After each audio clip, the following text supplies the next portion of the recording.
ബഹുദൂതരുമായി മേഘത്തേരതിൽ N പ്രിയ രക്ഷകനെഴുന്നള്ളുന്നു.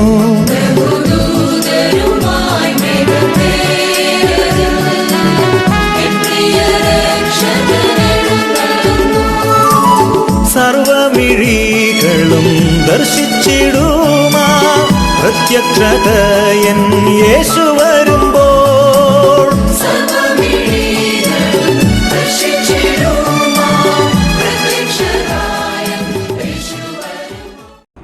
ദൈവത്തിൻ്റെ പരിശുദ്ധ നാമം മഹിമപ്പെടുമാറാകട്ടെ.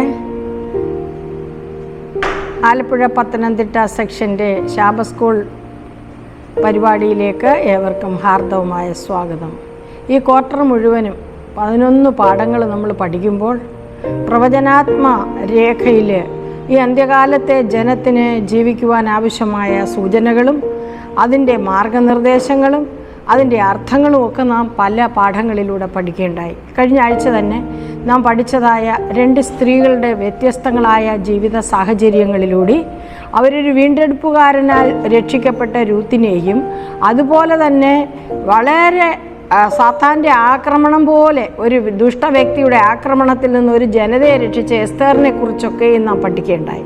എന്നാൽ ഇന്ന് നമ്മൾ പഠിക്കാൻ പോകുന്ന പാഠങ്ങൾ വളരെ പ്രത്യാശ തരുന്നതായ അനുഭവങ്ങളെ പ്രാപിക്കുവാൻ ഉതകുന്ന പാഠങ്ങളാണ്. 12ാമത്തെ പാഠം. 12ാമത്തെ പാഠത്തിൻ്റെ പേര് മുൻഗാമികൾ എന്നുള്ള പാഠമാണ്. ആ പാഠത്തിലേക്ക് പോകുന്നതിന് മുമ്പ്, മുൻഗാമികളെന്ന് പറഞ്ഞാൽ മുൻപേ ഗമിച്ചവരെന്നാണ് അർത്ഥം. അപ്പോഴേ അന്ത്യകാലത്ത് ജീവിച്ചിരിക്കുന്ന ജനത്തിൻ്റെ പ്രത്യേകത, വിശ്വസ്തയോടെ ജീവിക്കുന്ന ജനത്തിൻ്റെ പ്രത്യാശ, കർത്താവായ യേശു ക്രിസ്തു എത്രയും വേഗം വന്ന് നമ്മുടെ കണ്ണിലെ കണ്ണുനീര് തുടയ്ക്കും, മഹത്വമുള്ള രാജ്യത്തിൽ നമ്മളെ ചേർക്കും, അവിടുത്തോടുകൂടെ യുഗായുഗമായി നമുക്ക് വസിക്കുവാൻ, സന്തോഷപ്രദമായി ആനന്ദപ്രദമായി നാഥൻ്റെ കൂടെ വസിക്കുവാനുള്ളതായ അവസരം ഒരുങ്ങുവാൻ പോകുന്നു എന്ന വളരെ വലിയ പ്രത്യാശയാണ് വിശ്വസ്തതയുള്ള ദൈവജനത്തിൻ്റെ പ്രത്യാശ. എന്നാൽ ആ പ്രത്യാശയിൽ നിലനിൽക്കുവാൻ ആഗ്രഹിക്കുന്ന ഓരോ ദൈവ പൈതലിനും ഒരു നിമിഷം പോലും മുന്നോട്ട് പോകുവാൻ കഴിയാത്ത തരത്തിൽ പ്രതികൂലങ്ങളിലൂടെ കടന്നു പോകേണ്ടതായ കാര്യങ്ങളുണ്ട്. ആ പ്രതികൂലങ്ങളുടെ വെളിച്ചത്തിൽ, പ്രതികൂലങ്ങളുടെ മധ്യത്തിൽ പ്രത്യാശ നഷ്ടപ്പെടുവാൻ സാധ്യതയുള്ള സാഹചര്യങ്ങളിൽ ദൈവത്തിൻ്റെ ജനത്തിന് പ്രത്യാശ പകരുന്ന കഴിഞ്ഞ കാലങ്ങളിൽ ഇതേപോലെയുള്ള അനുഭവങ്ങളിലൂടെ കടന്നുപോയ നമ്മുടെ മുൻഗാമികൾ തരുന്ന പ്രത്യാശയേറിയ അനുഭവങ്ങളെയാണ് ഈ ആഴ്ചയിൽ നമുക്ക് പഠിക്കുവാൻ തക്കവണ്ണം തന്നിട്ടുള്ളത്. ഇന്നത്തെ മനഃപ്പാഠവാക്യം ഒന്ന് വായിക്കാം. വീരത്വത്തിൻ്റെ ആത്മാവിനെ അല്ല, ശക്തിയുടെയും സ്നേഹത്തിൻ്റെയും സുബോധത്തിൻ്റെയും ആത്മാവിനെ അത്രേ ദൈവം നമുക്ക് തന്നത്. 2 തീമത്തിയോസ് 1:7 അപ്പോസ്തലനായ പൗലോസ് തിമത്തിയോസിന് കൊടുത്തിരിക്കുന്ന ആ ഉത്കൃഷ്ടമായ ഒരു പ്രത്യാശയുടെ വചനമാണ് ഇന്നത്തെ മനഃപ്പാഠവാക്യമെന്ന് പറയുന്നത്. ദൈവത്തിൻ്റെ ആത്മാവിനെ നമുക്ക് പകർന്നിരിക്കുന്നത് നമ്മളെ ധൈര്യപ്പെടുത്തുവാനാണ്. വീരത്വത്തിൻ്റെ ആത്മാവിനെ അല്ല, ശക്തിയുടെ ആത്മാവായ ദൈവത്തിൻ്റെ ആത്മാവ് അത് സ്നേഹത്തിൻ്റെ ആത്മാവാണ്, സുബോധത്തിൻ്റെ ആത്മാവാണ്. ഈ ആത്മാവിനെ പ്രാപിച്ച് നാം ദിവസം പ്രതി മുന്നേറുമ്പോൾ കർത്താവ് ഒരുക്കുന്ന നിത്യഭവനത്തിലെ സന്തോഷം അനുഭവിക്കുവാൻ നാം എത്തപ്പെടും. അതിനായിട്ട് നമുക്ക് നമ്മുടെ പാഠത്തിലേക്ക് പോകാം. ഒരു വാക്ക് പ്രാർത്ഥിക്കാം. കാരുണ്യവാനായ ദൈവമേ, ഞങ്ങളെ വിശുദ്ധീകരിക്കുന്ന കർത്താവേ, നല്ലൊരു പ്രഭാതം ദാനം ചെയ്ത് അങ്ങയുടെ വചനം ഞങ്ങൾക്ക് കൂട്ടായി ചിന്തിക്കുവാൻ തന്നിരിക്കുന്ന ആ കൃപയെ ഓർത്ത് നന്ദിയോടെ സ്തോത്രം ചെയ്യുന്നു. ഇന്നത്തെ പാഠമടിയങ്ങൾ പഠിക്കുമ്പോൾ പരിശുദ്ധാത്മാവിനാൽ നിയന്ത്രിക്കപ്പെടുവാൻ, ശക്തി പ്രാപിക്കുവാൻ, നല്ല ഉൾക്കാഴ്ച പ്രാപിക്കുവാൻ, പ്രത്യാശയിൽ മുന്നിട്ട് വരുവാൻ അടിയങ്ങളെ ഒരുക്കി സഹായിക്കണമെന്ന് ഏഴകൾക്കായി ഏറ്റവും വേഗം വരുന്ന യേശുവിൻ്റെ നാമത്തിൽ ഏറ്റവും താഴ്മയായി ചോദിക്കുമ്പോൾ പ്രാർത്ഥന കേൾക്കണം നല്ല പിതാവേ, ആമേൻ. സ്തോത്രം. മുൻഗാമികൾ. വേദപുസ്തകത്തിൽ നാം പഠിക്കുമ്പോൾ മുൻഗാമികളുടെ ചരിത്രമാണ് നാം ആദ്യോടന്തം പഠിക്കുന്നത്. പല തരം മുൻഗാമികൾ, നമുക്ക് മുൻപേ ഗമിച്ചവരുടെ സ്വഭാവങ്ങൾ, അവരുടെ ജീവിതചര്യകൾ, അവരുടെ പ്രശ്നങ്ങളെ പരിഹരിക്കുന്ന രീതികൾ, അവർ ദൈവത്തോട് വിശ്വസ്തത പുലർത്തിയവരുടെ ജയം, വിശ്വസ്തത പുലർത്താത്തവരുടെ പരാജയം, ഇതെല്ലാം നാം വേദപുസ്തകത്തിലൂടെ വളരെ ഗഹനമായിട്ട് പഠിക്കുവാൻ ദൈവത്തിൻ്റെ ആത്മാവ് വരച്ച് കാട്ടിത്തന്നു. നമുക്ക് ദൃഷ്ടാന്തങ്ങളായിട്ട്, നമുക്ക് മാതൃകകളായിട്ടും ഉള്ള ധാരാളം മുൻഗാമികളെ വേദപുസ്തകം പരിചയപ്പെടുത്തുമ്പോൾ, ഇന്ന് നാം പരിചയപ്പെടുവാൻ പോകുന്ന മുൻഗാമികളെക്കുറിച്ച് ചിന്തിക്കുമ്പോൾ നമ്മുടെ കാലഘട്ടം പോലെ തന്നെ ഒരു കാലഘട്ടങ്ങളിൽ, വിവിധ കാലഘട്ടങ്ങളിൽ ദൈവത്തോട് വിശ്വസ്തത പുലർത്തിയതായ ചില മുൻഗാമികളെ, ചില വ്യക്തികളെ ആണ് നമ്മൾ ഇന്ന് പരിചയപ്പെടുവാൻ പോകുന്നത്. എന്തിനു വേണ്ടിയാണ് ഇന്നത്തെ പാഠം നാം പഠിക്കുമ്പോൾ നമുക്ക് എന്താണ് തരുന്നത് എന്ന് നമ്മൾ നോക്കിയാൽ, അന്ത്യകാല സംഭവങ്ങൾ, ദൈവത്തോടെ വിശ്വസ്തയോടെ ജീവിക്കുന്നവർക്ക് പ്രത്യാശ നഷ്ടപ്പെടുവാൻ സാധ്യതയുള്ള സാഹചര്യങ്ങൾ ഒരുക്കുക. നമുക്ക് ഇന്ന് തന്നെ അറിയാം, കൊടുമ്പിരി കൊണ്ടുവരികയാണ് യുദ്ധം. ഇരു രാജ്യങ്ങൾ വളരെ കാലമായി, ഏറിയ കാലം കൊണ്ട് യുദ്ധത്തിൽ ഏർപ്പെട്ടിരിക്കുകയാണ്. പല പ്രാവശ്യങ്ങളായിട്ട് അവർ ഈ യുദ്ധത്തിൻ്റെ മുറവിളി കൂട്ടുന്നു, യുദ്ധം ചെയ്യുന്നു. ഇന്ന് ആണവ നിലയങ്ങൾ പരസ്പരം നശിപ്പിക്കുവാൻ തക്കവണ്ണം വീറോടടുക്കുന്നതായ, ദേഷ്യത്തോടടുക്കുന്നതായ, വളരെ കോപത്തോടടുക്കുന്ന രണ്ട് രാജ്യങ്ങളെയാണ് നമ്മൾ കണ്ടുകൊണ്ടിരിക്കുന്നത്, ഇസ്രായേലും ഇറാനും. അപ്പോൾ ആ യുദ്ധഭീതിയിൽ എത്രമാത്രം കുഞ്ഞുങ്ങൾ നിഷ്കരുണം കൊല്ലപ്പെടുകയാണ്, എത്ര സ്ത്രീകൾ നിഷ്കരുണം കൊല്ലപ്പെടുകയാണ്, ഒരു കുറ്റവും ചെയ്യാത്തതായ നല്ല ജനത അവിടെ നശിക്കപ്പെടുകയാണ്. ഇതൊക്കെ കാണുമ്പോൾ നമ്മുടെ ഹൃദയത്തിന് വളരെ വേദനകളെ തരുന്ന ഒരു അനുഭവമാണ്. ഹബക്കൂക്ക് പറഞ്ഞ പോലെ, എത്ര കാലം കർത്താവേ, നിനക്ക് കണ്ണില്ലേ കാണാൻ? ഇങ്ങനെയൊക്കെ ചോദിക്കുന്ന ഒരു അനുഭവത്തിലൂടെ, പ്രത്യാശ നഷ്ടപ്പെടുന്ന ചോദ്യങ്ങളിലൂടെ ചിലപ്പോഴൊക്കെ നമുക്ക് പോകുവാൻ ഇടവരുന്നുണ്ട്. അപ്പോൾ അങ്ങനെയുള്ളതായ ഈ അന്ത്യകാലത്തിൻ്റെ പ്രത്യേകതകളിൽ ജീവിക്കുന്ന ദൈവത്തിൻ്റെ കുഞ്ഞുങ്ങൾക്ക് വളരെ പ്രത്യാശ പകരുവാനാണ് ഈ മുൻഗാമികളിലൂടെ പഠനത്തിലൂടെ നമുക്ക് സാധ്യമാക്കുന്നത്. ഞായറാഴ്ചത്തെ പാഠത്തിലേക്ക് നമ്മൾ പോകുമ്പോൾ, ദാനിയേൽ 2-ാം പ്രവചനത്തിലെ ചരിത്രപരമായ സമീപനത്തെക്കുറിച്ച്, എങ്ങനെയാണ് അതിൻ്റെ ചരിത്രം, ആദിയോട് അന്തം അറിയുന്ന കർത്താവ്, ആദിയും അന്തവും അറിയുന്ന കർത്താവ്, അത് ക്രമീകരിച്ചിരിക്കുന്ന രീതിയെക്കുറിച്ച് നമ്മൾ 2-ാം അധ്യായത്തിൽ വളരെ വ്യക്തമായിട്ട് പഠിക്കുകയാണ്. അതായത് ദാനിയേൽ പ്രവാചകൻ നെബൂഖദ്നേസർ രാജാവ് കണ്ടതായ വലിയൊരു ബിംബത്തിൻ്റെ ചരിത്രം പറയുമ്പോൾ, അദ്ദേഹത്തിൻ്റെ കാലം മുതൽ, അതായത് ദാനിയേൽ ഈ അടിമയായിട്ട് പിടിക്കപ്പെട്ട രാജ്യത്തിൽ ആയിരിക്കുന്ന സമയം മുതൽ, അല്ലെങ്കിൽ നെബൂഖദ്നേസർ രാജാവിൻ്റെ ഭരണം, അനേക രാജാക്കന്മാർ അതിനു മുൻപ് ഉണ്ടായിട്ടുണ്ട്, പക്ഷെ അതിനു മുൻപ് വലിയ സാമ്രാട്ടുകൾ ഉണ്ടായിട്ടില്ല. ദാനിയേലിൻ്റെ കാലം തൊട്ട് നെബൂഖദ്നേസർ രാജാവിൻ്റെ ഭരണകാലമാണ് ചരിത്രത്തിൽ ഏറ്റവും വലിയ ഒരു സാമ്രാജ്യത്വത്തിൻ്റെ ഒരു കാഴ്ചപ്പാട് നൽകുന്നത്. അദ്ദേഹത്തിന് കാണിച്ച സ്വപ്നത്തിലൂടെ അത് വെളിപ്പെടുത്തുകയാണ്. അപ്പം വിവിധ ലോകങ്ങൾ കൊണ്ടുള്ളതായ ഒരു വിഗ്രഹത്തിൻ്റെ അടുക്കും ചിട്ടയോടും കൂടിയ ക്രമീകരണത്തിലൂടെ ആദിയോടന്തം അറിയുന്ന കർത്താവ് ചരിത്രത്തെ അങ്ങനെ ക്രമീകരിച്ചിരിക്കുന്ന ഒരു സ്വപ്നമായിട്ടാണ് ദാനിയേൽ അതിൻ്റെ അർത്ഥം ക്രമീകരിച്ച് പറയുന്നത്. നാം ഇത് പഠിക്കുമ്പോൾ അതിനകത്ത് നാം എത്തപ്പെട്ട് നിൽക്കുന്ന ഈ കാലയളവ്, ദാനിയേൽ പ്രവാചകൻ്റെ പുസ്തകം 2-ാം അധ്യായം 31 മുതലുള്ള ഭാഗത്താണ് അതിൻ്റെ അർത്ഥം വളരെ വ്യക്തമായിട്ട് ദാനിയേൽ പ്രവാചകൻ രാജാവിന് പറഞ്ഞു കൊടുക്കുന്നത്. രാജാവ് കണ്ട ദർശനം, അതിൻ്റെ അർത്ഥം പറയുകയാണ്. 2-ാം അധ്യായം 31, ദാനിയേൽ പ്രവചനം 2-ാം അധ്യായം 31 മുതൽ, വലിപ്പമേറിയതും വലിയതുമായ ഒരു വിശേഷ ശോഭയുള്ള ഒരു വിഗ്രഹത്തെയാണ് രാജാവ് കണ്ടതെന്ന് സ്വപ്നത്തിൽ, അല്ലെങ്കിൽ രാജാവ് കണ്ട സ്വപ്നത്തിലെ രൂപം എന്ന് പറയുന്നത് വലിപ്പമേറിയതാണ്, വിശേഷ ശോഭയുള്ളതാണ്. അങ്ങനെയുള്ള ഒരു വിഗ്രഹത്തെയാണ് സ്വപ്നം കണ്ടു മറന്ന രാജാവിനോട് ഓർമ്മപ്പെടുത്തുവാൻ ദാനിയേൽ വെളിപ്പെടുത്തി കൊടുക്കുന്നത്. ആ ബിംബത്തിൻ്റെ രൂപം ദാനിയേലിന് ദൈവം കാണിച്ചു കൊടുത്തത് ഭയങ്കരമായിരുന്നു എന്നാണ്. കാരണം ഭയങ്കരമായ ഒരു വിഗ്രഹം, അതിൽ ഭയം ജനിപ്പിക്കുന്ന രീതിയിൽ അതിനെ ക്രമീകരിച്ചിരിക്കുന്നതാണ് ദാനിയേലിനെ വെളിപ്പെടുത്തി കൊടുക്കുന്നത്. കാരണം ഒരു ലോകം കൊണ്ടുള്ള വിഗ്രഹം ആണെങ്കിൽ അങ്ങനെ ഒരു ഭയം ജനിക്കുവാനിടയില്ല. എന്നാൽ ഈ വിഗ്രഹത്തിൻ്റെ അർത്ഥം ദൈവം വെളിപ്പെടുത്തി കൊടുക്കുന്ന രീതിയിലൂടെ അത് ദാനിയേലിനെ വളരെയേറെ ഭാരപ്പെടുത്തുന്ന അനുഭവം ഉണ്ടായി എന്ന് നമുക്ക് മനസ്സിലാക്കുവാൻ തക്കവണ്ണം കഴിയും. ഇവിടെ ദാനിയേൽ നോക്കുമ്പം ആ വിഗ്രഹത്തിൽ, രാജാവ് കണ്ട വിഗ്രഹത്തിൽ തല തങ്കം കൊണ്ടുള്ളതാണ്. തങ്കം കൊണ്ട് തല കഴിഞ്ഞ ഉടനെ അടുത്ത ഭാഗം നെഞ്ചും കൈയും, അതായത് തല കഴുത്ത് വരെയാണ് തലയെന്ന് പറയുന്നത്. ആ ഭാഗം കഴിഞ്ഞാൽ നെഞ്ചും കൈയും മറ്റൊരു ലോകം കൊണ്ട് നിർമ്മിക്കപ്പെട്ടതാണ്, വെള്ളി.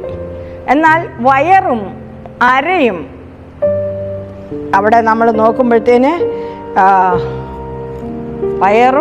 വയറിൻ്റെ ഭാഗം തൊട്ട് താഴെ വരെ നമ്മൾ നോക്കുമ്പം തുടയുടെ മുകൾ ഭാഗം വരെ താമ്രമാണ്. അപ്പം തല മാത്രം തങ്കം, നെഞ്ചും കൈയും വെള്ളി, വയറും അരയും എല്ലാം താമ്രം കൊണ്ടും നിർമ്മിച്ചതായൊരു വിഗ്രഹം. എന്നാൽ അതിൻ്റെ തുടഭാഗത്തേക്ക് വരുമ്പോൾ അതിനെ തുടയും കാലും എല്ലാം എന്താണ്? ഇരുമ്പ് കൊണ്ട് നിർമ്മിച്ചതാണ്. എന്നാൽ കാലിൻ്റെ വിരലുകൾ കളിമണ്ണും ഇരുമ്പും കൊണ്ട് ഒരുമിച്ചിരിക്കുന്ന ഒരു അനുഭവമാണ് ദാനിയേലിന് കാണിച്ചു കൊടുക്കുന്നത്. ഇതിൻ്റെ അർത്ഥം ദാനിയേൽ പറയുമ്പോൾ 38-ാം വാക്യം സ്വപ്നം ഇതാണ്. അർത്ഥം പറയുമ്പോഴത്തേന് 37-ാം വാക്യത്തിൽ തിരുമനസ്സുകൊണ്ട് രാജാവായി സ്വർഗസ്ഥനായ ദൈവം തിരുമനസ്സിലേക്ക് രാജ്യവും ഐശ്വര്യവും ശക്തിയും മഹത്വവും നൽകിയിരിക്കുന്നു. മനുഷ്യർ പാർക്കുന്നിടത്തൊക്കെയും അവരെയും കാട്ടിലെ മൃഗങ്ങളെയും ആകാശത്തിലെ പക്ഷികളെയും അവൻ തൃക്കൈയിൽ തന്നു. എല്ലാറ്റിനും തിരുമനസ്സിനെ അധിപതിയാക്കിയിരിക്കുന്നു. നെബൂഖദ്നേസർ രാജാവ് സകലത്തിനും അധിപതിയാക്കിക്കൊണ്ട് കാട്ടിലെ മൃഗങ്ങൾക്കും പക്ഷികൾക്കും ആകാശത്തിലെ പറവകൾക്ക് കാട്ടിലെ മൃഗങ്ങൾക്ക് സകല മനുഷ്യർക്കും അധിപതിയാക്കിയതായ നെബൂഖദ്നേസറിനെ സൂചിപ്പിക്കുവാനാണ് തങ്കം കൊണ്ടുള്ള തല ഇവിടെ ആ വിഗ്രഹത്തിന് കാണിച്ചു കൊടുത്തതെന്ന് ദാനിയേൽ പറയുകയാണ്. എന്നാൽ നെഞ്ചും കൈയും മേത്യോ പേർഷ്യ എന്ന് പറയുന്ന അതിനുശേഷം അതിനേക്കാൾ താണതായ ഒരു സാമ്രാജ്യം ഉണ്ടാകും. അതിനുശേഷം താമ്രം പോലെ കടുപ്പമുള്ളതാണ്, എന്നാൽ അത് അത്ര വിലയുള്ളതല്ല. ആ താമ്ര സാമ്രാജ്യം വരും. അതിനുശേഷം ഇരുമ്പ് സാമ്രാജ്യം വരും. അതിനുശേഷം ഒരു ഭിന്ന സാമ്രാജ്യം വരും. ഈ ഭിന്ന സാമ്രാജ്യത്തിൻ്റെ കാലഘട്ടത്തിലാണ് ഈ ദൈവം കൈ തൊടാതൊരു കല്ലായിട്ട് അല്ലെങ്കിൽ ഒരു മഹാപർവ്വതമായി തീരുന്ന കല്ല് പറഞ്ഞു വന്ന് ഇതിനെല്ലാം നശിപ്പിക്കുന്നത്. പിന്നെ വിഗ്രഹമില്ല, പിന്നെ കാണുന്നില്ല.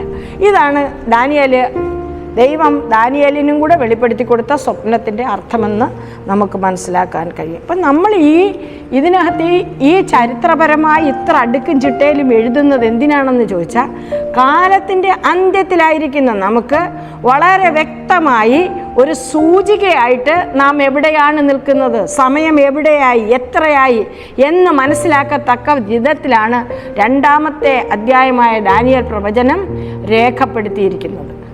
ആ വിഗ്രഹത്തിൻ്റെ വർണ്ണനയിലൂടെ അതിൻ്റെ ചരിത്രത്തിലേക്ക് പോകുമ്പോൾ നമുക്ക് വളരെ വ്യക്തമായിട്ട് മനസ്സിലാകുകയാണ് നമ്മൾ നിൽക്കുന്ന കാലഘട്ടത്തിൻ്റെ പ്രത്യേകത. പ്രിയപ്പെട്ട ദൈവജനമേ, വളരെ വിഷമമേറിയതായ ഒരനുഭവമാണ് ദാനിയേൽ പ്രവചനം. ഈ പുസ്തകം ഒരു ദൈവ പൈതലിന് പ്രത്യാശ തരുന്നതോടൊപ്പം തന്നെ ഭയവും അങ്കുരിപ്പിക്കുന്നതായ ഒരനുഭവമാണ്. ആ ഒരു അനുഭവത്തിൽ നാം ആയിരിക്കുമ്പോൾ, ഈ കാലാന്ത്യത്തിലേക്ക് നൽകിത്തരുന്ന ഈ പ്രവചനങ്ങൾ നാം വളരെയേറെ ശ്രദ്ധയോടെ പഠിക്കുമ്പോൾ നമുക്ക് പ്രത്യാശ പ്രാപിക്കുവാൻ തക്കവണ്ണം സാധിക്കും എന്നുള്ളത് വളരെ അനുഗ്രഹമാണ്. ഇവിടെ നോക്കുമ്പോൾ ആ ഭിന്ന സാമ്രാജ്യത്തിലെ 10 ഭിന്ന രാജ്യങ്ങളുണ്ട്. അതിനകത്ത് ഉള്ള ഒരു രാജ്യമാണ് 10 ഭിന്ന രാജ്യങ്ങളിൽ ഒന്നാണ് ബ്രിട്ടീഷ് രാജ്യം. ഇന്നത്തെ ബ്രിട്ടീഷ് രാജ്യം, ഇറ്റലി, ജർമ്മനി, ഇതെല്ലാം അതിനകത്ത് വരുന്നതാണ്.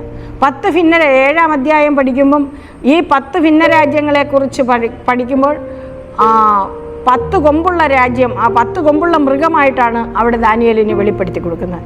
അതിൽ ഒരു ചെറിയ കൊമ്പ് ഇതിനിടയ്ക്ക് 10-നിടയ്ക്ക് മുളച്ചു വന്നു. അപ്പോൾ 3 എണ്ണത്തിനെ വീഴ്ത്തിക്കളഞ്ഞു എന്ന് പറയുന്നുണ്ട്. അത് ഗോത്ത് വംശജർ, അങ്ങനെയുള്ള 3 ബാർബേറിയൻസ്, അങ്ങനെ 3 രാജ്യങ്ങൾ നഷ്ടപ്പെടുകയുണ്ടായി.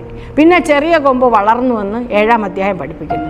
ഇവിടെ അതിന് ഒരു നല്ല തെളിവായിട്ട് നമുക്ക് മനസ്സിലാക്കാൻ കഴിയുന്നതായ ഒരു കാര്യമെന്ന് പറയുന്നത്, ഈ ബ്രിട്ടീഷുകാരുടെ ഇന്നത്തെ പേര്, ഇപ്പോഴും ലഭിച്ചിരിക്കുന്നതായ പേര്, ആ രാജ്യത്തിന് അല്ലെങ്കിൽ രാജ്ഞിക്കും ആ കൊട്ടാരത്തിനുമൊക്കെ ലഭിച്ചിരിക്കുന്നതായ പേര് ഹൗസ് ഓഫ് വിൻസോർ.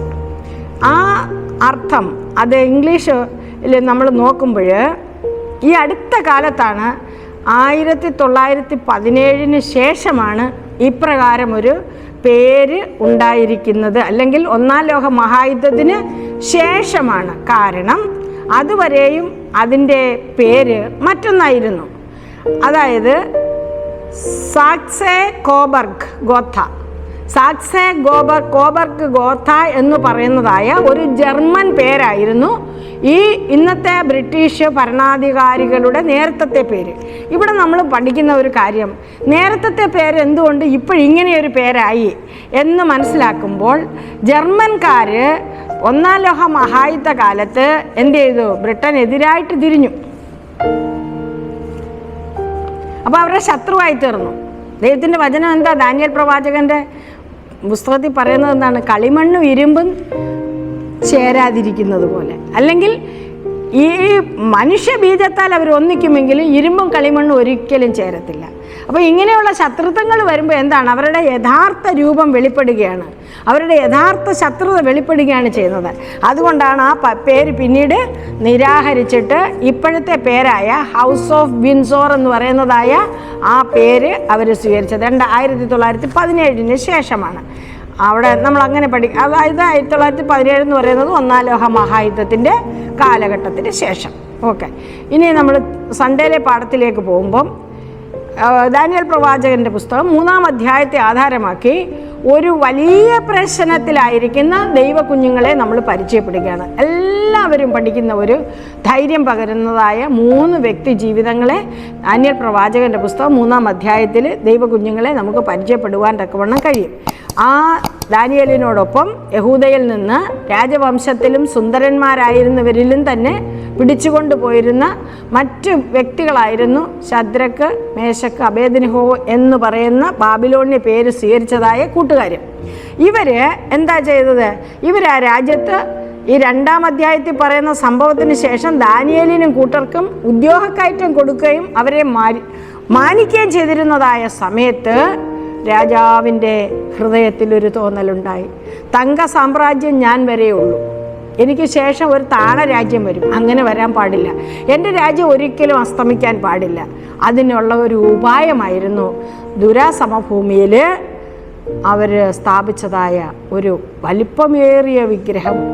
ആ വിഗ്രഹം സ്ഥാപിക്കുക മാത്രമല്ല, ആ വിഗ്രഹത്തെ വണങ്ങുന്നതിലൂടെ രാജാവിൻ്റെ സപ്പോർട്ട് രാജാവ് മനസ്സിലാക്കാൻ വേണ്ടിയാണ്. രാജാവിനെ ഈ ലോകത്തിൽ അന്നത്തെ ഭരണാധികാരികളുടെ കൂട്ടത്തിൽ അല്ലെങ്കിൽ എത്രമാത്രം ആൾബലം അദ്ദേഹത്തിനുണ്ട്, അദ്ദേഹത്തെ സപ്പോർട്ട് ചെയ്യുന്നവരുണ്ട്, അദ്ദേഹത്തെ ഒപ്പോസ് ചെയ്യുന്ന ആരെങ്കിലും ഉണ്ടോ, ഇങ്ങനെയൊക്കെ അറിയാൻ വേണ്ടിയായിരുന്നു സകല രാജ്യങ്ങളിലുമുള്ള സംസ്ഥാനങ്ങളിലുമുള്ളവരെ വിളിച്ചുകൂട്ടി ദുരാസമഭൂമിയിൽ ഒരു വിഗ്രഹ പ്രതിഷ്ഠ നടത്തിയതെന്ന് 3-ാം അധ്യായം പഠിക്കുമ്പോൾ നമുക്ക് മനസ്സിലാകും. പൊന്നുകൊണ്ടുള്ള ഒരു വിഗ്രഹം, 60 മുഴം ഉയരം, 6 മുഴം, അങ്ങനെയുള്ളതായ ഒരു വിഗ്രഹം. ആ വിഗ്രഹത്തെയാണ് രാജാവ് എന്ത് ചെയ്തത്? ദുരസമഭൂമിയിൽ ബാബിലോണിൻ്റെ എവിടെ നിന്ന് നോക്കിയാലും ഇതിനെ വന്ദിക്കുന്നത് എല്ലാം കാണുവാൻ തക്കവണ്ണമുള്ളതായ ഒരു ആശയത്തോടു കൂടി സ്ഥാപിച്ചത്. അതുമാത്രമല്ല, ആ വിഗ്രഹത്തെ വന്ദിക്കുന്നതിന് വേണ്ടി അദ്ദേഹം രാജാവ് വളരെ വളരെ ഒരു വിളംബരം പുറപ്പെടുവിക്കുകയുണ്ടായി. പ്രധാന ദേശാധിപതിമാർ, സ്ഥാനാധിപതിമാർ, ദേശാധിപതിമാർ, ന്യായാധിപന്മാർ, ഭണ്ണാര വിചാരകന്മാർ, മന്ത്രിമാർ, നഗരാധിപന്മാർ, സംസ്ഥാന പാലകന്മാർ, ഇവരെ എല്ലാവരെയും അതിൻ്റെ പ്രതിഷ്ഠയ്ക്ക് വേണ്ടി രാജാവ് വിളിച്ചു കൂട്ടുകയുണ്ടായി. അവരെല്ലാവരെയും വിളിച്ചു കൂട്ടിയ കൂട്ടത്തിൽ ദാനിയേലിൻ്റെ കൂട്ടരെയും അവിടെ കൊണ്ടുവരുന്നതായിട്ട് നമുക്ക് കാണുവാൻ കഴിയും. എന്നാൽ അദ്ദേഹത്തെ ആ ഇമേജിനെ അല്ലെങ്കിൽ ആ വിഗ്രഹത്തെ വന്ദിക്കാത്തവർക്ക് ശിക്ഷാ നടപടി അവിടെ രാജാവ് വിളംബരം ചെയ്യുകയുണ്ടായി. ജാതികൾ, ഭാഷക്കാർ എല്ലാവരോടും കൽപ്പിക്കുന്നത് കാഹളം, കുഴൽ, തമ്പുരു, കിന്നരം, വീണ മുതലായ വാദ്യമേളങ്ങൾ കേൾക്കുന്ന സമയത്ത് എന്ത് ചെയ്യണം? ഈ വിഗ്രഹത്തെ വീണ് നമസ്കരിക്കണം. അതാണ് അദ്ദേഹത്തിൻ്റെ വിളംബരം. സകല മനുഷ്യരും നോക്കിക്കൊണ്ടിരിക്കുമ്പോൾ അദ്ദേഹത്തിൻ്റെ ഈ വിഗ്രഹത്തെ നമസ്കരിക്കുന്നതിലൂടെ തൻ്റെ സപ്പോർട്ട് എടുക്കുകയാണ്. അല്ലെങ്കിൽ എന്നെ ആരെല്ലാം അംഗീകരിക്കുന്നു എന്നുള്ളതായ അംഗീകാരം നോക്കുവാൻ തക്കവണ്ണമുള്ള ഒരു കാര്യമായിരുന്നു രാജാവ് ഈ വിഗ്രഹ സേവയിലൂടെ അല്ലെങ്കിൽ ഈ വിഗ്രഹത്തിൻ്റെ പ്രതിഷ്ഠാ സമയത്ത് മനസ്സിലാക്കിയത്. എന്നാൽ ആ ഒരു പ്രതിഷ്ഠാ സമയത്ത് 3 വ്യക്തികൾ ഒഴികെ ബാക്കി എല്ലാവരും തന്നെ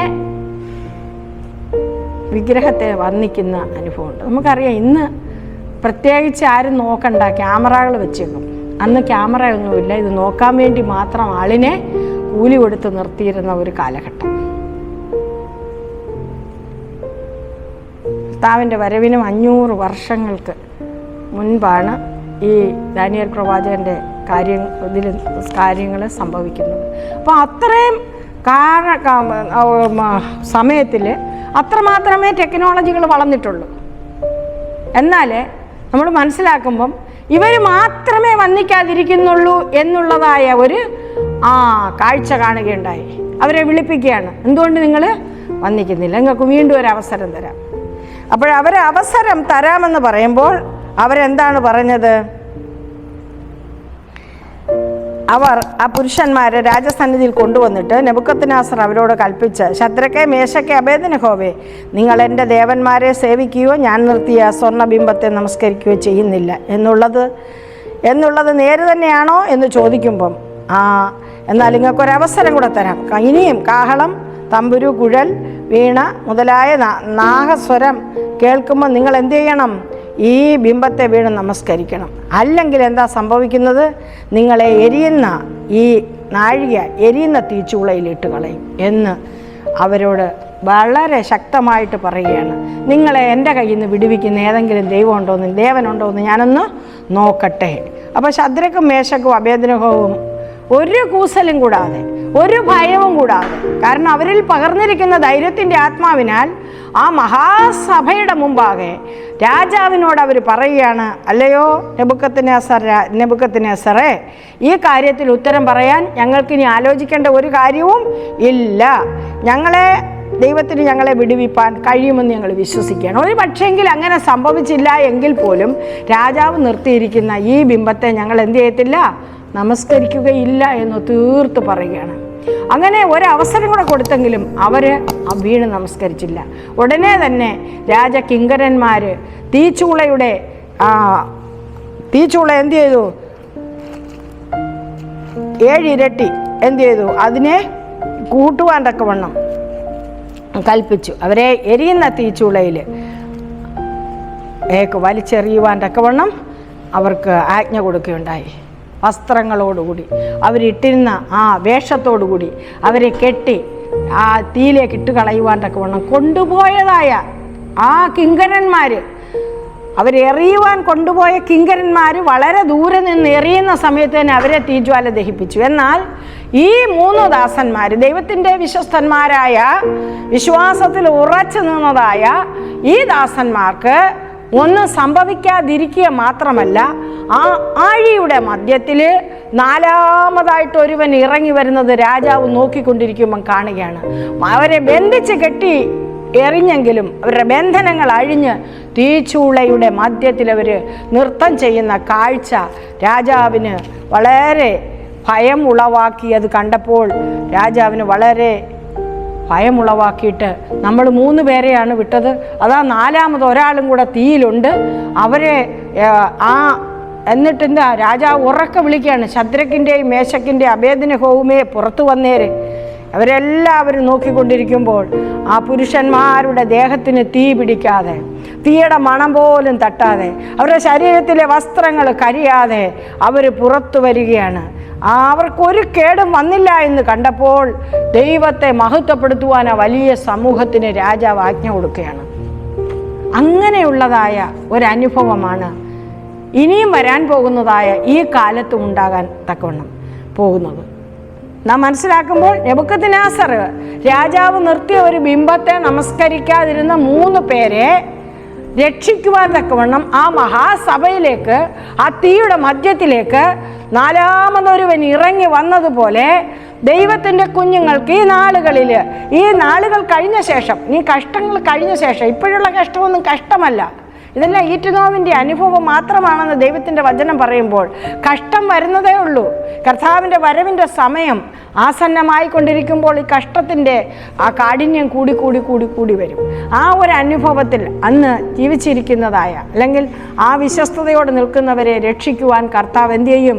വരുമെന്ന പ്രത്യാശയാണ് ഈ ഒരു ഭാഗത്തു നിന്ന് നമുക്ക് പഠിക്കുവാൻ തക്കവണ്ണം കഴിയുന്നത്. അതുകൊണ്ട് ആ എബ്രായ ബാലന്മാർ അല്ലെങ്കിൽ ആ യൗവനക്കാർ എത്രമാത്രം ആ രാജകൽപ്പനയെക്കാൾ ഉപരിയായി ദൈവകൽപ്പനയ്ക്ക് പ്രാധാന്യം തങ്ങളുടെ ജീവിതത്തിൽ കൊടുത്തതുകൊണ്ട് അവരുടെ രക്ഷ അനേകം പേർക്കൊരു സാക്ഷ്യമായി, സത്യദൈവത്തെ ആരാധിക്കുന്നതിനൊരു ആഹ്വാനമായി തീർന്ന അനുഭവം നാം ഈ ജീവിച്ചിരിക്കുന്ന കാലഘട്ടത്തിൽ നമ്മുടെ ജീവിതത്തിലൂടെ മറ്റുള്ളവർക്കൊരു സാക്ഷ്യം കൊടുക്കുവാൻ നമ്മളെ വിളിച്ചിരിക്കുകയാണ്. അതിനുവേണ്ടി നാം എന്ത് ചെയ്യണം? ഏതു സമയം വിശ്വസ്തതയുടെ ഒരു മുഖമുദ്ര നമുക്കുണ്ടായിരിക്കണം. നമ്മുടെ വാക്കിലും പ്രവൃത്തിയിലും ജീവിതത്തിലും കഷ്ടതയുടെ തീച്ചൂളയിലൂടെ നടക്കേണ്ടി വന്നാലും അവിടെ 4ാമതൊരുവൻ ഇറങ്ങി വരുവാനുണ്ടെന്ന വിശ്വസ്തത നമ്മെ, ആ ധൈര്യം നമുക്ക് അനുഗ്രഹമാക്കി തരുവാൻ ദൈവത്തിന് കഴിയും. വീണ്ടും നാം ചൊവ്വാഴ്ചത്തെ പാഠത്തിലേക്ക് പോകുമ്പോൾ മറ്റൊരു വിഗ്രഹത്തെ വീണ്ടും നമസ്കരിപ്പിക്കുമാറാക്കുന്നതായ ഒരു സാത്താൻ്റെ പ്രവൃത്തി വെളിപ്പാട് പുസ്തകം 13-ാം അധ്യായത്തിൽ നമുക്ക് വായിക്കുവാൻ തക്കവണ്ണം കഴിയും. കാരണം അതെല്ലാവർക്കും നാം ദൈവവചനം പഠിക്കുമ്പം അത് വളരെ വ്യക്തമാണ്. ഈ കാലത്തിൽ അതിൻ്റെ അലയടി ഉയർന്നുകൊണ്ട് കാലങ്ങൾ കൊണ്ട് അതിൻ്റെ തയ്യാറെടുപ്പുകൾ ലോകത്ത് നടന്നുകൊണ്ടിരിക്കുകയാണ്. എന്നാൽ അത് പെട്ടെന്ന് തന്നെ ഈ ലോകത്തിൽ സാർവദേശികമായിട്ട് അങ്ങനെ ഒരു ഇമേജിനെ നമസ്കരിക്കാത്തവർക്ക് വരാൻ പോകുന്നതായ കഠിനമായ ശോധന എന്താണെന്ന് വെളിപ്പാട് പുസ്തകം 13-ാം അധ്യായം അതിൻ്റെ 11 മുതൽ രേഖപ്പെടുത്തിയിട്ടുണ്ട്. നമുക്ക് വായിക്കാം. മറ്റൊരു മൃഗം ഭൂമിയിൽ നിന്ന് കയറുന്നത് ഞാൻ കണ്ടു. അതിന് കുഞ്ഞാടിനുള്ളതുപോലെ 2 കൊമ്പുണ്ടായിരുന്നു. അത് മഹാസർപ്പം എന്ന പോലെ സംസാരിച്ചു. 1-ാമത്തെ മൃഗത്തിൻ്റെ മുമ്പാകെ അതിൻ്റെ അധികാരമെല്ലാം നടത്തി. ഭൂമിയെയും അതിൽ വസിക്കുന്നവരെയും മരണകരമായ മുറിവ് പുറത്തുപോയ 1-ാമത്തെ മൃഗത്തെ നമസ്കരിക്കുമാറാക്കുന്നു. മനുഷ്യൻ കാണുക ആകാശത്തുനിന്ന് ഭൂമിയിലേക്ക് തീ ഇറങ്ങുമാറ് വലിയ അടയാളങ്ങൾ പ്രവർത്തിക്കുകയും മൃഗത്തിൻ്റെ മുമ്പിൽ പ്രവർത്തിപ്പാൻ തനിക്ക് ബലം കിട്ടിയ അടയാളങ്ങളെ കൊണ്ട് ഭൂവാസികളെ തെറ്റിക്കുകയും വാളാൽ മുറിവേറ്റിട്ടും ജീവിച്ച മൃഗത്തിന് പ്രതിമ ഉണ്ടാക്കുവാൻ ഭൂവാസികളോട് പറയുകയും ചെയ്യുന്നു. ഈ പ്രതിമ സകല ഭൂവാസികളോടും ഈ മുറിവേറ്റ് വീണ്ടും കയറി വന്ന മൃഗത്തിന് പ്രതിമ ഉണ്ടാക്കുന്ന മറ്റൊരു മൃഗമാണ് എന്ന് ഇവിടെ 11-ാം വാക്യം മുതൽ പറയുന്നത്. മാത്രമല്ല ഈ മൃഗത്തിൻ്റെ പ്രതിമ സംസാരിക്കേണ്ടുന്നതിന് ഈ മൃഗത്തിൻ്റെ പ്രതിമയെ നമസ്കരിക്കാത്തവരെ ഒക്കെയും കൊല്ലിക്കേണ്ടുന്നതിനും മൃഗത്തിൻ്റെ പ്രതിമയ്ക്ക് ആത്മാവിനെ കൊടുപ്പാൻ അതിന് ബലം ലഭിച്ചു. കുഞ്ഞാട് പോലെ കയറി വന്ന ഈ മൃഗത്തിനാണ് ഈ മൃഗത്തിൻ്റെ പ്രതിമയ്ക്ക് ജീവൻ വെപ്പിക്കാനുള്ള അധികാരങ്ങളെ കൊടുക്കുന്നത്. പ്രിയപ്പെട്ട ദൈവമക്കളെ, നമ്മൾ ഈ ജീവിച്ചിരിക്കുന്ന കാലഘട്ടത്തിൽ നമുക്കറിയാം ഇപ്പോഴത്തെ പോപ്പ് എവിടെ നിന്നാണ് ഉണ്ടായിരിക്കുന്നത്? അമേരിക്കയിൽ നിന്നാണ്. ആദ്യമായിട്ട് അമേരിക്കയിൽ നിന്ന് മറ്റു രാജ്യങ്ങളിൽ നിന്നൊരു പോപ്പ് ഉണ്ടാകുക എന്ന് പറയുന്നത് കഴിഞ്ഞ പോപ്പ് അദ്ദേഹം മരിച്ചുപോയി ഇപ്പോഴുണ്ടായ അമേരിക്കയിൽ നിന്നാണ്. ഈ കാലഘട്ടത്തിൽ അങ്ങനെ സംഭവിക്കാം എന്ന് നമുക്ക് അനുമാനിക്കാം. കാരണം ഈ പ്രവചന നിവർത്തി വരുവാൻ സാധ്യതയുണ്ട്. കാരണം എന്താണ്? മുറിവ് പുറത്തുപോയ ആ മൃഗത്തിന് പ്രതിമയുണ്ടാക്കുവാൻ തക്കവണ്ണം എല്ലാവരെയും ഉത്സാഹിപ്പിക്കുന്നത് മാത്രമല്ല, ആ പ്രതിമയ്ക്ക് ജീവൻ കൊടുക്കുവാനും ഈ കുഞ്ഞാട് പോലെ കയറി വന്ന മൃഗത്തിന് അധികാരം ലഭിച്ചുവെന്നാണ്, ബലം ലഭിച്ചുവെന്നാണ് ദൈവത്തിൻ്റെ വചനം പറയുന്നത്. ഈ മൃഗത്തിൻ്റെ പ്രതിമയെ നമസ്കരിക്കാത്ത ഓരോരുത്തരെയും, ചെറിയവരായാലും വലിയവരായാലും സമ്പന്നന്മാരായാലും ദരിദ്രന്മാരായാലും സ്വതന്ത്രന്മാരായാലും ദാസന്മാരായാലും എല്ലാവർക്കും പലങ്കൈമേലോ നെറ്റിമേലോ എന്ത് ചെയ്യണം? ആ പ്രതിമയുടെ ആത്മാവ്, അതായത് മുദ്ര, കിട്ടുവാൻ തക്കവണ്ണം മൃഗത്തിൻ്റെ പേര് അല്ലെ പേരിൻ്റെ സംഖ്യയായ ഈ മുദ്രയുള്ളവർക്ക് മാത്രമേ ഇനി വാങ്ങുകയോ വിൽക്കുകയോ ചെയ്യുവാൻ അധികാരമുള്ളൂ. ഇവിടെ നമുക്ക് നന്നായിട്ടറിയാം, ദൈവത്തിൻ്റെ മുദ്ര എന്ന് പറയുന്നത് വിശുദ്ധ ശബദമാണ്. മൃഗത്തിൻ്റെ മുദ്ര എന്ന് പറയുന്നത് സാർവദേശീയമായിട്ട് ഞായറാഴ്ച ആരാധന സാർവദേശീയമാക്കുന്നതായ ഒരു കാര്യത്തെക്കുറിച്ചാണ് ഇവിടെ വളരെ വ്യക്തമായിട്ട് പറഞ്ഞിരിക്കുന്നതെന്നും നമുക്ക് വെളിപ്പാട് പുസ്തകത്തിലൂടെ മനസ്സിലാക്കുവാൻ തക്കവണ്ണം കഴിയും. ഇവിടെ ഒരു വിശ്വസ്തത, ശദ്രക്ക് മേശക്ക് അബേദ്നെഗോവിൻ്റെ വിശ്വസ്തതയുള്ളവരെ കർത്താവിൻ്റെയും രക്ഷിക്കും എന്ന് നമുക്ക് വളരെ വ്യക്തമായിട്ട് മനസ്സിലാക്കാം.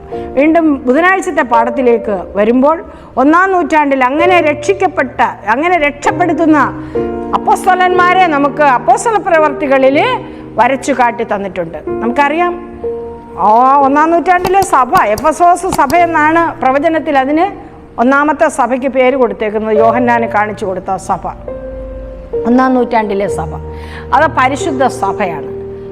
വളരെ ദുഷ്കരമായ കർത്താവിൻ്റെ ക്രൂശാരോഹണത്തിന് ശേഷം, ഉദ്ധാനത്തിന് ശേഷം, ആ കർത്താവിൻ്റെ സ്വർഗാരോഹണത്തിന് ശേഷം അവരൊന്നിച്ചുകൂടി ദൈവത്തിൻ്റെ പരിശുദ്ധാത്മാവിനെ പ്രാപിച്ചതിന് ശേഷം വിവിധ ഇടങ്ങളിലേക്ക് അവർ ദൈവവചനം വഹിച്ചുകൊണ്ട് പോവുകയുണ്ടായി.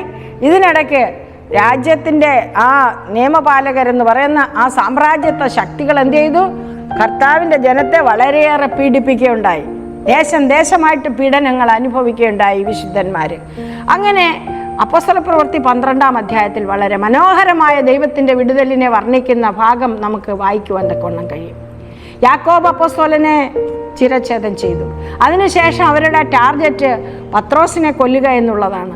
അങ്ങനെ പത്രോസിനെ പിടിച്ച് ബന്ധനത്തിൽ കഴിയുന്നതായ, കാരാഗ്രഹത്തിൽ കഴിയുന്നതായ ആ പത്രോസിന് വേണ്ടി ദൈവത്തിൻ്റെ ജനം ഒന്നായിട്ട് കൂട്ടായിട്ട് എന്ത് ചെയ്തു? പ്രാർത്ഥനയിൽ ഊറ്റിയിരിക്കുമ്പം പത്രോസ് വളരെ ശാന്തനായിട്ട് ആ കാരാഗ്രഹത്തിൽ വളരെ ശാന്തനായി കഴിയുമ്പോൾ ദൈവത്തിൻ്റെ ദൂതൻ കാരാഗ്രഹത്തിൻ്റെ ഉള്ളറകളിൽ ചെന്നിട്ട് അദ്ദേഹത്തിൻ്റെ തോളിൽ തട്ടിയിട്ട് പുറത്തു വരാൻ കൊണ്ടുവരികയാണ്.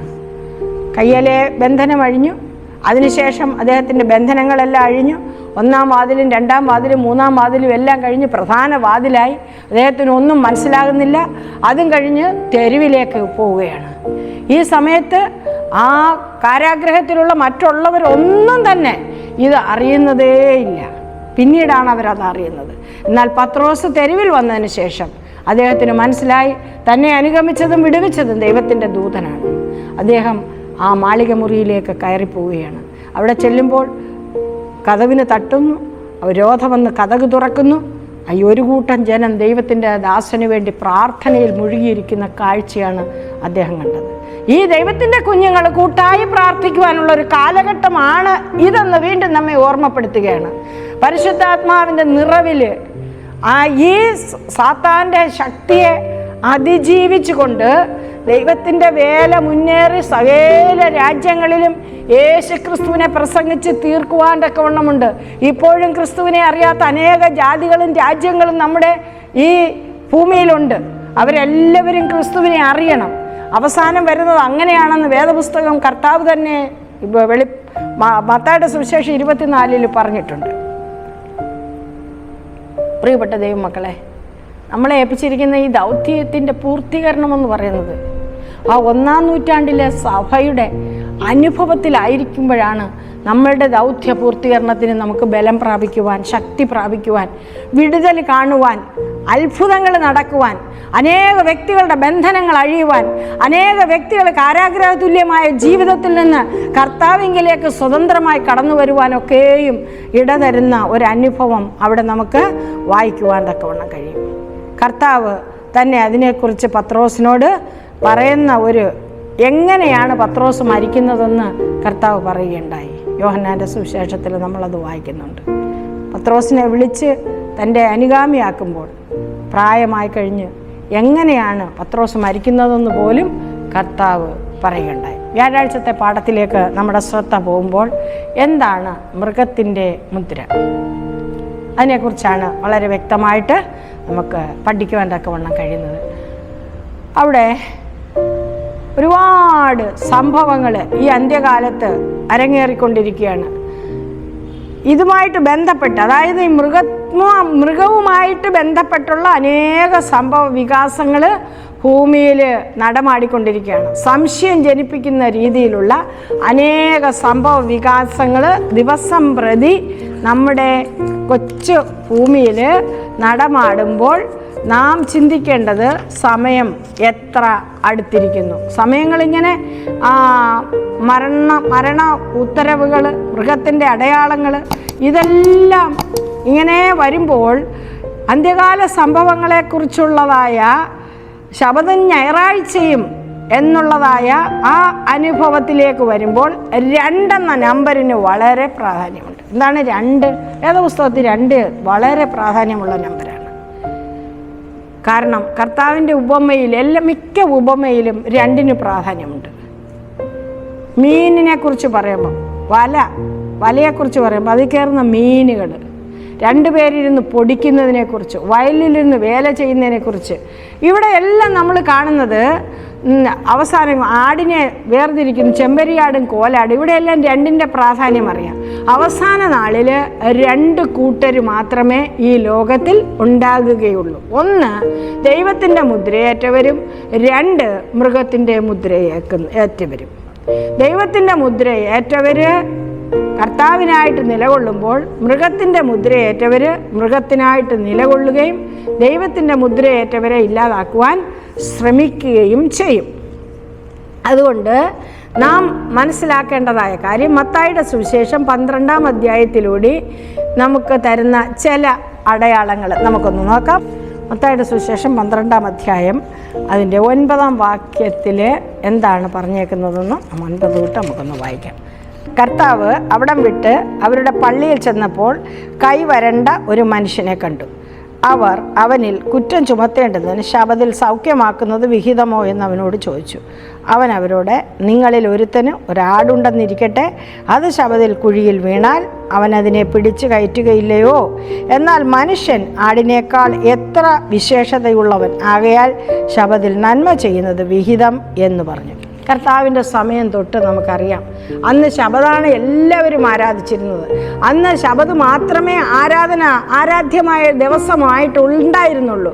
അന്ന് പോലും യഹൂദന്മാർ കർത്താവിനെ കുറ്റം ചുമത്തിയത് ശബത്തിൽ വേല ചെയ്യുന്നു എന്നുള്ളതാണ്. സൗഖ്യം കൊടുക്കുന്നത്, അവരോട് സംസാരിക്കുന്നത്, കർത്താവ് ചെയ്ത എല്ലാ അടയാളങ്ങളും, സൗഖ്യമാക്കുന്ന എല്ലാ അടയാളങ്ങളും, വിടുതലിൻ്റെ എല്ലാ അടയാളങ്ങളും ശബത്തിലാണ് ചെയ്തിരുന്നത്. അപ്പം നന്മ ചെയ്യുവാൻ തക്കവണ്ണം ശബത്ത് നമുക്ക് തന്നിരിക്കുകയാണ്. നമുക്ക് നന്മ ചെയ്യുവാനും നന്മയായത് ചിന്തിക്കുവാനും കർത്താവിൻ്റെ മാർഗങ്ങളെക്കുറിച്ച് മറ്റുള്ളവർക്ക് വ്യക്തമാക്കി കൊടുക്കുവാനും നമ്മുടെ ജീവിതങ്ങളെ സ്വസ്ഥതയുള്ളതായ സ്വച്ഛതീരത്തേക്ക് നടത്തുന്നതിനും എല്ലാം തന്നിരിക്കുന്ന ഒരു അടയാളമാണ് ശബദടയാളം. ആ ശബദടയാളം നമ്മളുടെ നെറ്റിമേലും കൈമേലും ഉണ്ടായിരിക്കുമ്പോൾ ഭൗമിക അടയാളം സ്വീകരിച്ചിരിക്കുന്നതായ, അതായത് മൃഗത്തിൻ്റെ മുദ്ര സ്വീകരിച്ചിരിക്കുന്നതായ വ്യക്തികൾക്ക് അതൊരു ശല്യമായി തീരും. യഹൂദന്മാർ കർത്താവിനെ കുറ്റം ചുമത്തിയതുപോലെ അവസാന നാളിൽ കർത്താവിൻ്റെ ജനത്തെ കുറ്റം ചുമത്തുവാൻ മൃഗത്തിൻ്റെ മുദ്ര നോക്കി കുറ്റം ചുമത്തുന്ന ഒരനുഭവം ഉണ്ടാകും എന്ന് കർത്താവ് തന്നെ നമുക്ക് വെളിപ്പെടുത്തി തരികയാണ്. അതുകൊണ്ട് മനുഷ്യൻ്റെ രക്ഷയ്ക്ക് വേണ്ടി നമ്മുടെ കർത്താവായ യേശു ക്രിസ്തുവാണ് രക്ഷിതാവും സൃഷ്ടിതാവും നമ്മുടെ വീണ്ടെടുപ്പുകാരനുമെന്ന് വീണ്ടും നമ്മുടെ ജീവിതത്തിലൂടെ ഈ അടയാളമിട്ട അനുഭവത്തിൽ ജീവിക്കുമ്പോൾ ആ ദിവസം പ്രതി നമ്മുടെ സ്വയത്തെ മരിപ്പിച്ചുകൊണ്ട് ക്രിസ്തുവിനായിട്ട് നിലകൊള്ളുവാൻ തക്കവണ്ണം ദൈവത്തിൻ്റെ മുദ്ര നമ്മൾക്ക് വഹിക്കേണ്ടതായിട്ടുണ്ട്. മൃഗത്തിൻ്റെ മുദ്ര ഏൽക്കുന്നവർക്ക് ധാരാളം ആനുകൂല്യങ്ങൾ കൊടുക്കുന്ന ഒരു അനുഭവമാണ് മൃഗം ചെയ്തുകൊണ്ടിരിക്കുന്നത്. ദൈവത്തിൻ്റെ മുദ്ര ഏൽക്കുന്ന എല്ലാവരും എന്താ ചെയ്യുന്നത്? എന്നാൽ വലിയ പ്രയാസങ്ങൾ അവർക്ക് വരും. അതുകൊണ്ട് 7-ാം ദിന ശബത് മുദ്ര ദൈവത്തിൻ്റെ മുദ്രയാണ്. അത് അത് മറ്റുള്ളവർക്ക് ദൈവത്തിൻ്റെ മുദ്രയെക്കുറിച്ച് പറഞ്ഞു കൊടുത്ത് അവരെ കർത്താവിൻ്റെ കൊടിക്കീഴിലേക്ക് ആനയിക്കുവാൻ തക്കവണ്ണം ധൈര്യത്തിൻ്റെ ആത്മാവായ പരിശുദ്ധാത്മാവിനെ നമ്മുടെ മേൽ പകർന്നിരിക്കുകയാണ്. പ്രതികൂലങ്ങൾ ധാരാളമുണ്ട്, പലതരം പ്രതികൂലങ്ങളും വരാം. ആ പ്രതികൂലം ഒന്നുമല്ല നമ്മൾ കാണേണ്ടത്. ആ പ്രതികൂലത്തിൻ്റെ മധ്യത്തിൽ നമുക്ക് അനുകൂലമായി നിൽക്കുന്നവനെ നാം പിൻപറ്റുമ്പോൾ, നാം കാണുമ്പോൾ നാലാമതൊരാൾ തീയിലേക്ക് ഇറങ്ങി വരുന്നത് പോലെ നമ്മുടെ സകല പ്രതികൂലത്തിൻ്റെയും മധ്യത്തിൽ നമ്മെ രക്ഷിക്കുന്ന വീരനായ കർത്താവിനെ കാണുവാനും അവിടുത്തോട് ചേർന്നിരിപ്പാനും അവിടുത്തോട് കൂടെ നടക്കുവാനും അവിടുത്തെ അമിതബലത്തിൽ ശക്തിപ്പെടുവാനും പ്രത്യാശിക്കുന്നുവെങ്കിൽ ഈ നാളുകളിൽ വളരെ അത്ഭുതകരമായ വിടുതലും അനുഗ്രഹവും നമുക്ക് പ്രാപിക്കുവാൻ തക്കവണ്ണം കഴിയും. അതുകൊണ്ട് 2 തീമോഥെയോസിൽ കൂടെ 1-ാം അധ്യായത്തിൻ്റെ 7-ാം വാക്യത്തിലൂടെ നമുക്ക് തന്നിരിക്കുന്ന വലിയ പ്രത്യാശയുടെ വചനം എന്ന് പറയുന്നത് ധൈര്യത്തിൻ്റെ ആത്മാവിനെ നമുക്ക് നൽകി തന്നിരിക്കുകയാണ്. നമുക്കറിയാം, ദൈവത്തിൻ്റെ ദാസന്മാരെല്ലാം ധൈര്യശാലികളായിരുന്നു. കർമ്മേലിൽ 2 സൈഡിലായിട്ട് നിൽക്കുന്നതായ അഹാബിൻ്റെ കൂട്ടർ എന്ത് ചെയ്യണമെന്ന് അറിയാൻ വയ്യാതെ, ഏത് പക്ഷത്ത് ചേരണമെന്ന് അറിയാൻ വയ്യാതെ മിണ്ടാപ്രാണികളെ പോലെ നിൽക്കുന്ന മറ്റൊരു കൂട്ടർ. അവിടെ ധൈര്യശാലിയായ ഏലിയാവ് വളരെ സമേതം ദൈവത്തിൻ്റെ ജനത്തെ വേർതിരിക്കുന്ന ഒരു അനുഭവം നമുക്ക് കാണുവാൻ കഴിയും. ആ അനുഭവം ഈ കാലഘട്ടങ്ങളിൽ നടത്തുവാൻ ഏലിയാവിൻ്റെ ആത്മാവിനെ നമ്മുടെ മേൽ പകർന്നിരിക്കുകയാണ്. നമ്മുടെ സംസാരത്തിൽ, ദൈവവചന പഠനത്തിൽ, മറ്റുള്ളവരോട് ദൈവവചനം പറയുമ്പോൾ കോംപ്രമൈസ് ചെയ്ത് പറയാനുള്ളതല്ല, മറ്റുള്ളവരെ പരിപോഷിപ്പിക്കുവാനല്ല, ദൈവവചനത്താൽ പരിപോഷിക്കപ്പെടുവാൻ തക്കവണ്ണം നമ്മെ വിളിച്ചിരിക്കുകയാണ്. ധൈര്യത്തിൻ്റെ ആത്മാവിനാൽ അത് ചെയ്യുവാൻ തക്കവണ്ണം ദൈവത്തിൻ്റെ മുദ്രയേറ്റവരായി, ദൈവത്തിൻ്റെ മുദ്രയ്ക്കായി മറ്റുള്ളവരെ ഒരുക്കുന്നവരായി നമുക്ക് മുന്നോട്ട് പോകാം. ഈ ആഴ്ചത്തെ പാഠം അങ്ങനെ നമ്മൾ പ്രത്യാശയിൽ മുന്നേറുവാൻ സഹായിക്കട്ടെ എന്ന് വളരെ പ്രാർത്ഥനയോട് ആശംസിച്ചുകൊണ്ട് പാഠത്തിൽ നിന്ന് ഇരിക്കുന്നു. ഈ പാഠം എല്ലാവർക്കും പ്രത്യാശ തരുവാൻ ദൈവം സഹായിക്കട്ടെ. പ്രാർത്ഥിക്കാം. കാരുണ്യവാനും വിശ്വസ്തനും വേഗം വരുന്നവനുമായ ഞങ്ങളുടെ രക്ഷിതാവേ, കർത്താവേ, അവിടുന്ന് എത്രയും വേഗം വന്ന് തൻ്റെ ജനത്തെ ചേർക്കുമെന്ന് തന്നിരിക്കുന്ന വലിയ വാഗ്ദത്തങ്ങൾക്കായിട്ട് സ്തോത്രം. എന്നാൽ പ്രത്യാശ തീരത്തെത്തും വരെയും ലോകമാകുന്ന ഈ കടലിൽ അടിയങ്ങൾ കർത്താവെ പ്രതികൂല കാറ്റുകളാൽ ഉലഞ്ഞു പോകാതെ ഇരിപ്പാൻ ഇന്ന് പകലിൽ തന്നതായ നല്ല വചനത്തിനായി സ്തോത്രം. ശദ്രക്കിനെ പോലെ, മേശക്കിനെ പോലെ, അബേദ്നെഗോവിനെ പോലെ 1-ാം നൂറ്റാണ്ടിലെ ദൈവമേ പോരാളികളായ അപ്പോസ്തലന്മാരെ പോലെ കർത്താവെ ധൈര്യസമേതം അവിടുത്തെ മുദ്രയേറ്റവരായി അടിയങ്ങൾ മറ്റുള്ളവരുടെ ഇടയിൽ ശോഭിക്കുന്ന മക്കളായി തീരുവാൻ അടിയങ്ങളെ ബലപ്പെടുത്തണമേ. പ്രത്യാശയിൽ നിലനിർത്തണമേ. അവിടുത്തെ വരവിനായിട്ട് നിമിഷം പ്രതി ഒരുക്കണമേ. സാഹചര്യങ്ങളും കാലങ്ങളും വളരെ പ്രയാസമേറിയതാണ്. ഒരു നിമിഷം പോലും അടിയങ്ങളെ അവിടുന്ന് ഒറ്റയ്ക്ക് വിടരുതേ എന്ന് പ്രാർത്ഥിക്കുന്നു. അവിടുത്തെ ചെറുകടിയിൽ മറച്ചു കൊള്ളണം, വരവിനായിട്ടൊരുക്കണം, മാനവും മഹത്വം എടുക്കണം. യേശുവിൻ്റെ പുണ്യനാമത്തിൽ തന്നെ ആമേൻ. സ്തോത്രം.